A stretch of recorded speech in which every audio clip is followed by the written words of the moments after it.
بسم اللہ الرحمن الرحیم۔ السلام علیکم۔ یہ کاشانہ بصیرت کا آڈیو بک چینل ہے اور آپ جو کتاب سماعت فرما رہے ہیں اس کا نام ہے عقائد امامیہ۔ اس کے مؤلف ہیں آیت اللہ عظمیٰ جعفر سبحانی اور اس کا ترجمہ کیا ہے حجت الاسلام مولانا سید قلبی حسین رضوی نے۔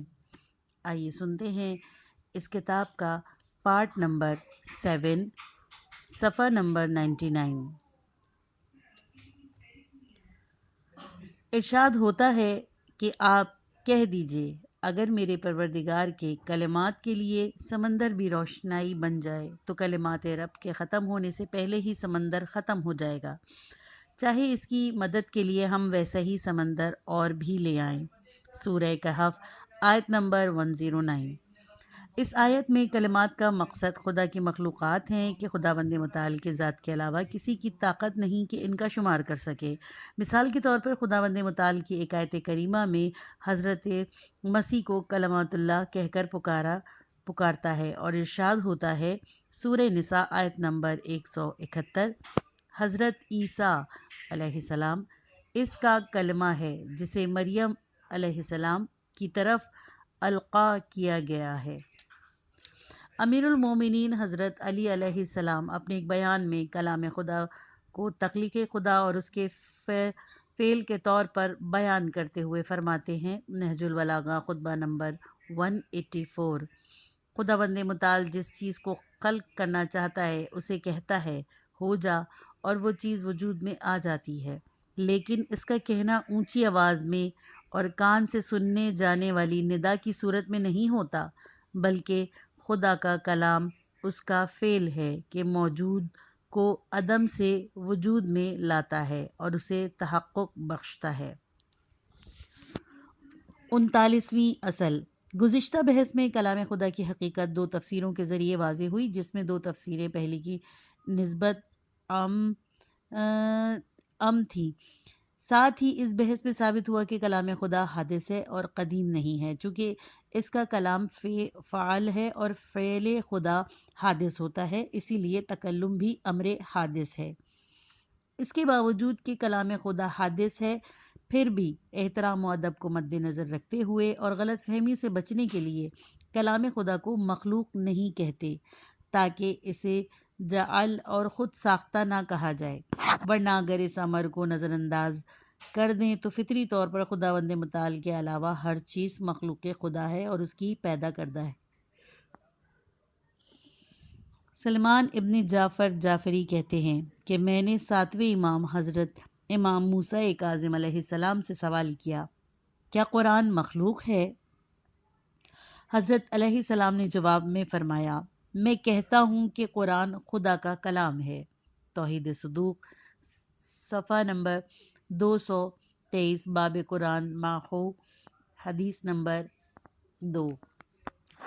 یہاں پر ہم ایک تاریخی واقعہ بیان کرنا ضروری سمجھتے ہیں۔ 3 صدی ہجری کے اوائل میں یعنی 212 میں ہجری میں قرآن کے قدیم یا حادث ہونے پر مسلمانوں کے درمیان زبردست اختلاف رونما ہوئے، جبکہ قرآن کو قدیم جاننے والوں کے پاس اپنے دعوے کے حق میں کوئی خالص اور صحیح دلیل موجود نہ تھی، کیونکہ سلسلے میں متعدد احتمالات پائے جاتے ہیں کہ ان میں سے بعض کے مطابق قرآن حادث ہے اور بعض دوسرے احتمالات کے مطابق قرآن قدیم ہے۔ اگر قرآن سے مقصود کتاب اور کلمات قرآن ہے جس کی تلاوت ہوتی ہے، یا وہ کلمات ہیں جنہیں جبرائیل امین علیہ السلام نے خدا سے حاصل کر کے پیغمبر صلی اللہ علیہ وآلہ وسلم کے قلب پر نازل کیا، تو یہ بے شک حادث ہے۔ اگر مقصد آیات قرآن کے معنی و مفاہیم ہیں جن کا ایک حصہ پیغمبروں کی داستانوں اور پیغمبر اسلام علیہ السلام کی غزوات سے مربوط ہے، تو انہیں بھی قدیم نہیں مانا جا سکتا۔ لیکن اگر مقصود لفظ و معنی کے لحاظ سے قرآن کی شکل میں خدا کا علم ہے تو یقیناً علم خدا قدیم ہے اور یہ اس کی صفات ذات میں سے ہے، لیکن علم کلام نہیں ہوتا۔ 40ویں اصل۔ صفات خدا میں سے ایک صفت صدق ہے، یعنی خداوند متعال اپنی باتوں میں صادق ہے اور اس کی گفتار میں جھوٹ کا شائبہ تک نہیں پایا جاتا۔ اس کی دلیل بھی واضح ہے، چونکہ جھوٹ جاہلوں، محتاجوں، عاجزوں اور ڈرپوکوں کا شیوا ہے اور خداوند متعال ان تمام چیزوں سے پاک و منزہ ہے۔ دوسرے الفاظ میں جھوٹ بولنا قبیح ہے اور خدا قبیح فعل انجام دہی سے پاک و منزہ ہے۔ 41ویں اصل، خدا کی صفات کمال میں سے ایک حکمت ہے، جیسا کہ حکیم اس کے ناموں میں سے ایک ہے۔ خدا کے حکیم ہونے کا مقصد یہ ہے کہ نمبر 1، خدا کے افعال انتہائی محکم اور کمال سے مزین ہیں۔ نمبر 2، خداوند متعال ناشائستہ، عبث اور فضول کاموں کے انجام دہی سے منزہ ہے۔ پہلے امر کی دلیل یہ ہے کہ خداوند متعال نے کائنات کے حیرت انگیز عظیم محل کو بہترین طریقے پر خلق فرمایا۔ اس سلسلے میں قرآن فرماتا ہے، سورہ نمل آیت نمبر 88، یہ اس کی صفت ہے، یہ اس کی صنعت ہے جس نے ہر چیز کو محکم بنا دیا۔ دوسرے امر کی دلیل یہ آیت ہے، سورہ سوات آیت نمبر 27، اور ہم نے آسمان اور زمین اور اس کے درمیان کی مخلوقات کو بیکار نہیں پیدا کیا ہے۔ اس کے علاوہ خداوند متعال کمال مطلق ہے اور اس کے فعل بھی با کمال ہے، اسی لیے اسے عبث و بیہودگی سے منزہ اور پاک ہونا چاہیے۔ خدا کے صفات سلبیہ، 42ویں اصل، اقسام صفات کے سلسلے میں بیان ہو چکا ہے کہ صفات الہی کی 2 قسم ہیں، صفات جمال اور صفات جلال۔ وہ صفات جو کمال کی قسم سے تعلق رکھتی ہیں انہیں صفات جمال یا صفات ثبوتیہ کہا جاتا ہے، اور وہ صفات جو نقص و عیب کی قسم سے تعلق رکھتی ہیں انہیں صفات جلال یا صفات سلبیہ کہا جاتا ہے۔ صفات سلبیہ کا مقصد یہ ہے کہ خداوند متعال کی ذات مقدس ہر قسم کے عیب و نقص اور احتیاج سے پاک و منزہ ہے۔ ذات خدا چونکہ بے نیاز اور کمال مطلق ہے، لہٰذا ہر اس وصف سے پاک و منزہ ہے جس میں نقص، عیب، احتیاج پائی جاتی ہو۔ اسی لیے اسلام کے متکلمین کا قول ہے کہ خدا جسم نہیں ہے، وہ کسی چیز کے لیے مکان نہیں ہے اور وہ کسی چیز میں حلول نہیں کرتا، کیونکہ یہ سب خصوصیات موجودات کے عیب و احتیاج سے تعلق رکھتی ہیں۔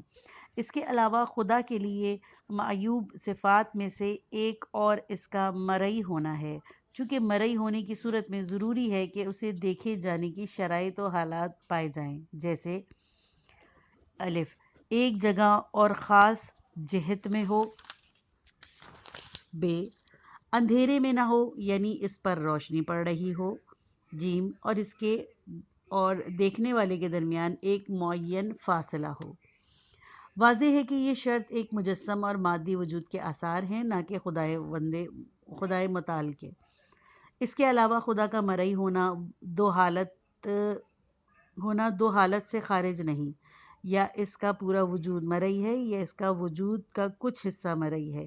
پہلی صورت میں خداوند متعال محیط و محدود ہوگا اور دوسری صورت میں اجزاء پر مشتمل ہوگا، اور یہ دونوں صورتیں خدائے بے نیاز کی شان کے خلاف ہیں۔ جو کچھ بیان ہوا ہے وہ روایت حسی و بصری سے مربوط تھا، لیکن روایت قلبی اور باطنی مشاہدہ جو ایمان کامل کا نتیجے میں حاصل ہوتا ہے اس بحث سے خارج ہے، اور اولیاء الہی کے لیے اس کا امکان بلکہ واقع ہونا بلا شک ممکن ہے۔ امیر المومنین حضرت علی علیہ السلام کے ایک دوست دار علب و یمانی نے امام علی علیہ السلام سے عرض کیا، کیا آپ نے اپنے خدا کو دیکھا ہے؟ امام علیہ السلام نے جواب میں فرمایا، میں دیکھے بغیر کسی کی پرستش نہیں کرتا ہوں۔ اس پر سائل نے سوال کیا، آپ اس کو کس طرح دیکھتے ہیں؟ امام نے فرمایا، نہج البلاغہ خطبہ نمبر 179، ظاہری آنکھیں اسے نہیں دیکھ سکتی، لیکن حقیقت ایمان کی شعاؤں کے ذریعے دل اسے دیکھ سکتے ہیں۔ ظاہری آنکھوں سے خدا کو دیکھنا عقلی طور پر ممتنع اور ناممکن ہے، اور قرآن مجید بھی خدا کو اسی طرح دیکھے جانے سے انکار کرتا ہے۔ جب حضرت موسیٰ علیہ السلام بنی اسرائیل کے اصرار پر خدا سے درخواست کرتے ہیں کہ وہ اپنا جلوہ دکھا دے تو انہیں منفی جواب ملتا ہے، جیسے کہ ارشاد ہوا سورہ اعراف آیت نمبر 143۔ انہوں نے کہا پروردگار مجھے اپنا جلوہ دکھا دے، ارشاد ہوا تم ہرگز مجھے نہیں دیکھ سکتے۔ ممکن ہے یہ سوال پیدا ہو کہ اگر خدا کو دیکھنا ممکن نہیں تو قرآن کیوں فرماتا ہے قیامت کے دن نیک بندے اس کو دیکھ سکیں گے، جیسے کہ ارشاد ہوا سورہ قیامت آیت نمبر 22 اور 23۔ اس دن بعض شاداب چہرے اپنے خدا کی طرف دیکھیں گے۔ اس کا جواب یہ ہے کہ آیت کریمہ میں دیکھنے کا مقصد رحمت خداوندی کی امید و انتظار ہے، کیونکہ ان آیات میں اس مطلب سے مربوط دو دلیلیں موجود ہیں۔ دیکھنے کو چہرے کی طرف نسبت دی گئی ہے اور فرماتا ہے شاداب چہرے اس کو دیکھیں گے۔ اگر مقصد خدا کو دیکھنا ہوتا تو ضروری تھا کہ دیکھنے کو آنکھوں کی طرف سے نسبت دی جاتی، نہ چہرے کی طرف۔ اس سورہ مبارکہ میں دو گروہوں کے بارے میں گفتگو ہوئی ہے۔ ایک وہ گروہ ہے جن کے چہرے درخشاں اور شاداب ہیں، ان کی جزا جملہ الہی ربنا ناظرتن سے بیان کیا گیا ہے۔ دوسرا گروہ وہ ہے جن کے چہرے افسردہ غمناک ہیں اور ان کا صلہ جملہ تظنن ان یفصل بہا فاقرۃ، جنہیں یہ فکر ہوگی کہ کب کمر توڑ مصیبت وارد ہونے والی ہے، القیامۃ 25 سے بیان کیا گیا ہے۔ دوسرے جملے کا مقصد واضح ہے کہ یہ گروہ آگاہ ہے کہ ایک کمر توڑ دینے والے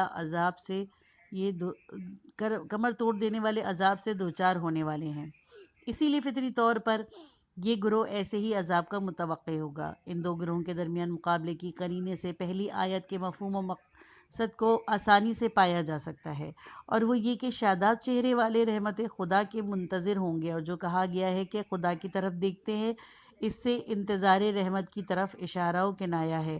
اس سلسلے میں عربی اور فارسی میں بہت سے ضرب المثل موجود ہیں۔ فارسی میں کہا جاتا ہے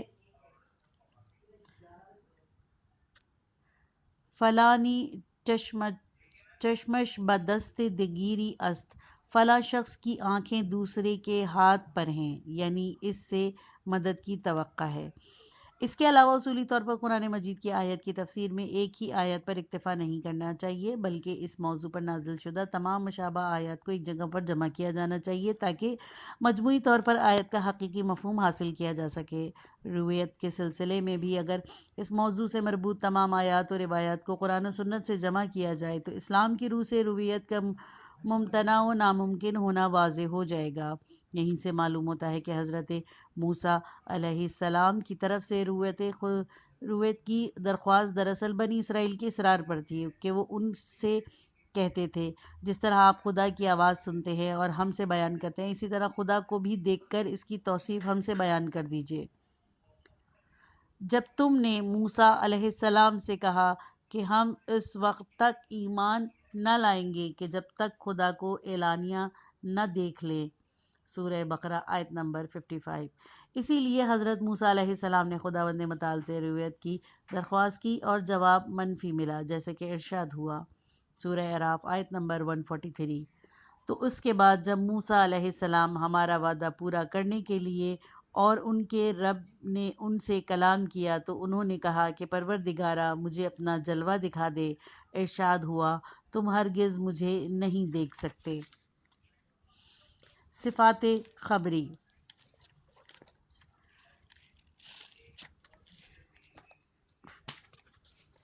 43ویں اصل۔ صفات الہی کے بارے میں جو کچھ اب تک بیان ہوا، تکلم کے علاوہ سب کے سب صفات ایسے تھے جن کے خدا سے متعلق ہونے یا نہ ہونے کے سلسلے میں عقل فیصلہ دیتی ہے، لیکن قرآن و حدیث میں صفات کا ایک اور سلسلہ پایا جاتا ہے کہ نقل کے علاوہ کوئی اور سند ان کے بارے میں دستیاب نہیں ہے، جیسے ید اللہ، سورہ فتح آیت نمبر 10۔ بے شک جو لوگ آپ کی بیعت کرتے ہیں وہ در حقیقت اللہ کی بیعت کرتے ہیں اور ان کے ہاتھوں کے اوپر اللہ ہی کا ہاتھ ہے۔ وجہ اللہ، سورہ بقرہ آیت نمبر 115۔ اور اللہ کے لیے مشرق بھی ہے اور مغرب بھی، لہٰذا تم جس جگہ بھی قبلے کا رخ کر لو گے سمجھو وہیں خدا موجود ہے، وہ صاحب وسعت بھی ہے اور صاحب علم بھی ہے۔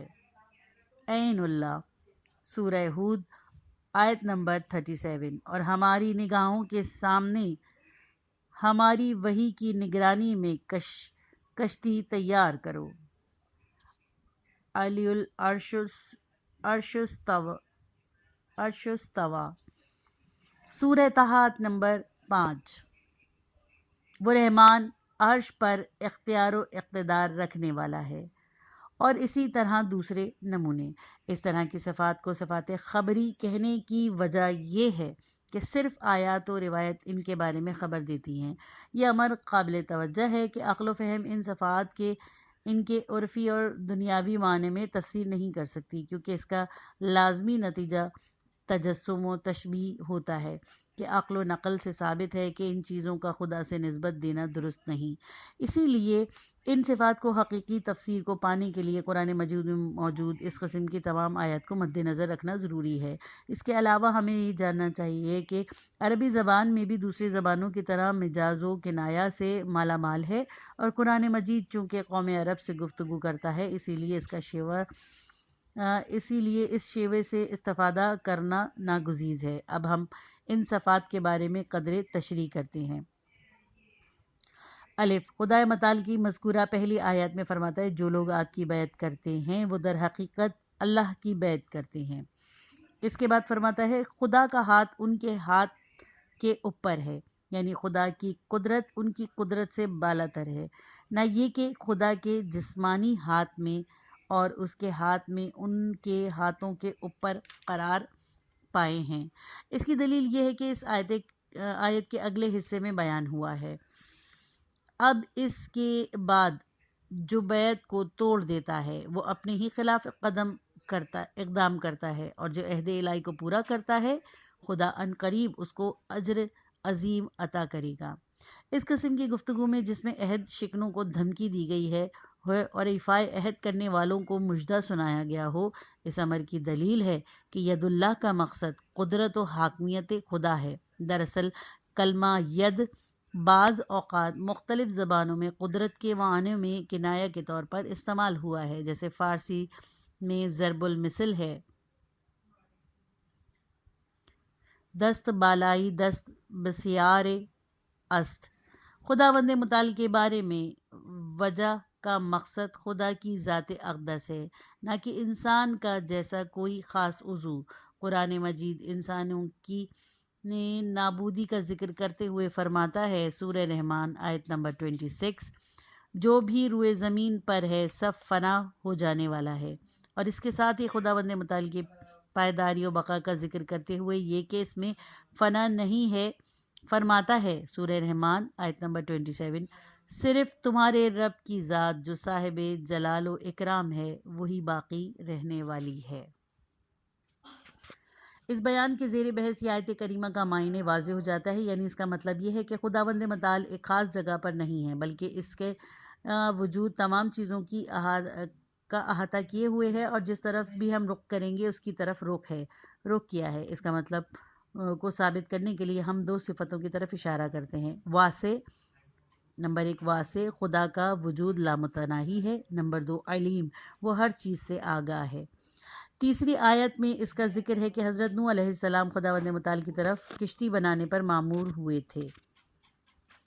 اس لحاظ سے کشتی سمندر سے دور ایک جگہ پر بنانا کچھ ناگاہ افراد کی طرف سے تمسخر اور اذیت و آزار کا باعث بن رہا تھا، لہٰذا ایسے حالات میں خداوند متعال نے حضرت نوح علیہ السلام سے فرماتا ہے کہ تم کشتی کو بناؤ، تم ہماری نگرانی میں ہو، اور اس کام کے بارے میں ہم نے تمہیں وحی کی ہے۔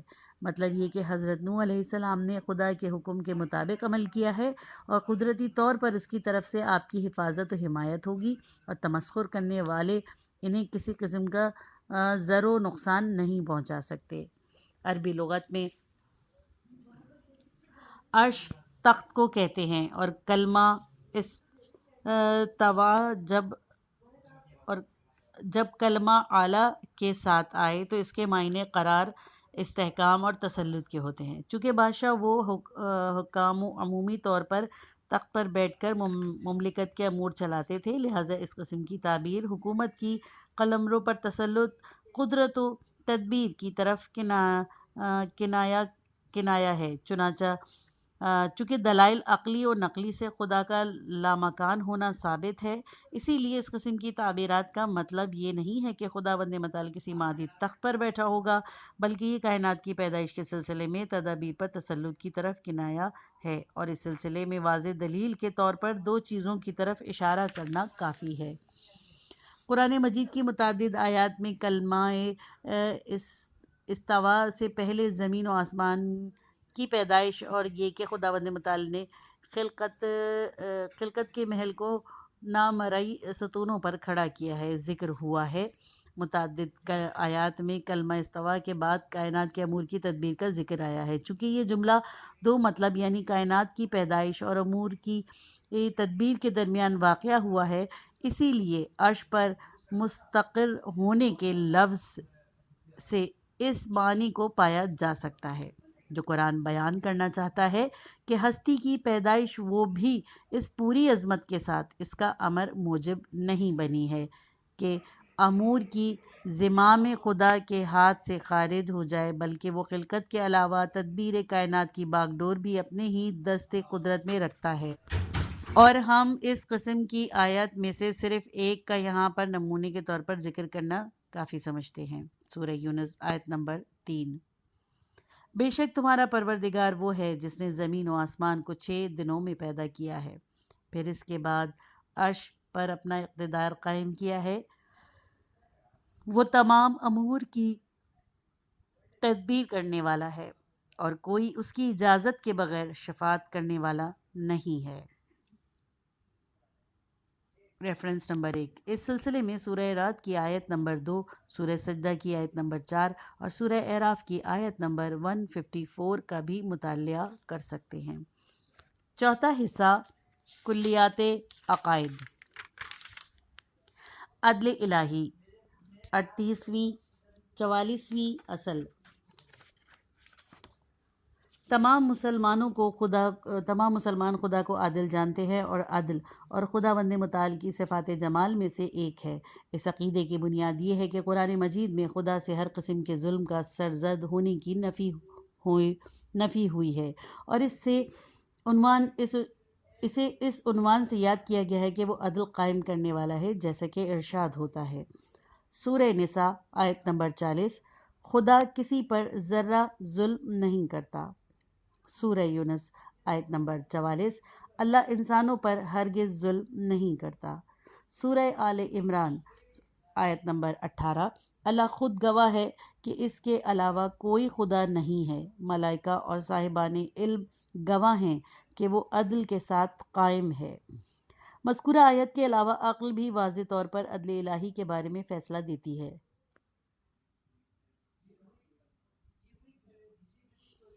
چونکہ عدل صفات کمال ہے اور ظلم صفت نقص، اسی لیے عقل انسانی فیصلہ دیتی ہے کہ خداوند متعال تمام کمالات کا مالک ہے اور اپنی ذات و فعل میں کی منزل پر ہر قسم کے عیب و نقص سے پاک و منزہ ہے۔ اصولی طور پر ظلم و ستم ہمیشہ مندرجہ ذیل عوامل میں سے کسی ایک کا معلول ہوتا ہے۔ نمبر 1، آگاہی، یعنی فاعل ظلم کے بد اور ناشائستہ ہونے سے آگاہ نہیں ہوتا۔ نمبر 2، عجز و مجبوری، یعنی فاعل ظلم کے برے ہونے سے آگاہ ہے لیکن عدل کو انجام دینے سے عاجز و ناتواں ہے یا اس ظلم کو انجام دینے کے لیے مجبور ہے۔ نمبر 3، جہل و بے وقوفی، فاعل ظلم کے بد اور ناشائستہ ہونے سے تو واقف ہے اور عدل کو انجام دینے کی توانائی بھی رکھتا ہے، لیکن چونکہ عقل مند نہیں ہے لہٰذا ناشائستہ اور برے کام انجام دینے میں کوئی پرواہ نہیں کرتا۔ ظاہر ہے کہ مذکورہ عوامل میں سے کوئی ایک بھی ذات خداوندی کے شایان شان نہیں، اسی لیے تمام افعال الہی عادلانہ و عاقلانہ ہیں۔ اس استدلال و برہان کا ذکر پیغمبر خدا صلی اللہ علیہ وآلہ وسلم کی ایک حدیث میں بھی ہوا ہے۔ توحید صدوق باب الاطفال، حدیث نمبر 13، صفحہ نمبر 397 398۔ شیخ صدوق رحم اللہ ایک روایت میں لکھتے ہیں کہ ایک یہودی پیغمبر اکرم صلی اللہ علیہ وآلہ وسلم کی خدمت میں حاضر ہوا اور آپ صلی اللہ علیہ وآلہ وسلم سے چند سوالات کیے۔ ان میں ایک سوال عدل الہی کے بارے میں بھی تھا۔ پیغمبر خدا صلی اللہ علیہ وآلہ وسلم نے یہ وجہ بیان کرتے ہوئے کہ خداوند عالم ظلم نہیں کرتا فرمایا، چونکہ خداوند متعال ظلم کی بدی سے آگاہ ہے اور ظلم کرنے کا محتاج بھی نہیں ہے، لہذا ظلم نہیں کرتا۔ ریفرنس نمبر 1، دعائے روز جمعہ میں آیا ہے۔